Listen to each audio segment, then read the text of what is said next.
আজকে আপনাদের দেখানোর চেষ্টা করব যে দেশি মুরগি কীভাবে ব্রিডিং করতে হয়। সম্পূর্ণ ভিডিওতে আপনাদের এখানে শেখানোর চেষ্টা করবো ইনশাল্লাহ। সো দেখতে থাকুন ভিডিওটি।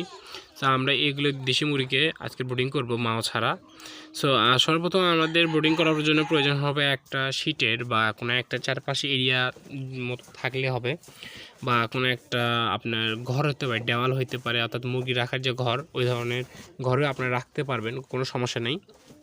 ওইখানে ওই ঘরটা যখন অর্থাৎ যে রুমে রাখবেন সেখানে ভালোভাবে পরিষ্কার করে নেবেন যাতে কোনো জীবাণু না থাকে। এক্ষেত্রে আপনার মুরগি অসুখ বিসুখ হওয়া খুব কম, চান্সেস খুব কম থাকে। আর আমরা এখন বর্তমানে এখানে একটা শীট নিয়েছি, এটা আমাদের ছিল, আমরা মাঝে মধ্যে বোর্ডিং করে থাকি। যখন যদি কম মুরগি উঠে থাকে আমাদের, সেক্ষেত্রে আমরা মুরগি দ্বারাই তাদেরকে লালন পালন করার চেষ্টা করি। সো এখানে আমরা সর্বপ্রথম করলাম কি, যে একটা শীট নিয়ে চারপাশে গোল করে রাখলাম। আমাদের যেহেতু কম মুরগি, সেক্ষেত্রে আমরা অল্প একটু জায়গা নিয়েছি। আর আমাদের এই জায়গাটা একটু অন্ধকার ছিল, আবার তা বাদেও এখানে কারেন্টের ব্যবস্থা রাখা লাগবে, কারণ মুরগিরা অর্থাৎ মুরগির বাচ্চাদের হিট দেওয়ার জন্য, অর্থাৎ মেইন উদ্দেশ্য আমাদের হচ্ছে হিট দেওয়ার জন্য এই ব্রিডিং ব্যবস্থাটা করা।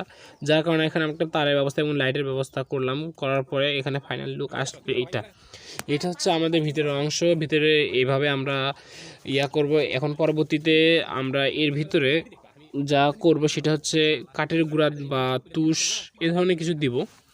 দেওয়ার কারণটা হচ্ছে যে ভেতরে যখন আপনি এগুলো দিবেন এবং ওপরে যখন কোনো একটা কিছু, বা আপনি পাটের বস্তা দিতে পারেন বা পেপার দিতে পারেন, দেওয়ার ফলে হবে কি, ওপরে যে তাপটা হবে তা কোথাও যাবে না, চারদিকে ছড়িয়ে পড়বে। যার কারণে মুরগিদের অর্থাৎ একটু গরম থাকবে, হিটে থাকবে, যার কারণে মুরগির কোনো সমস্যা হবে না।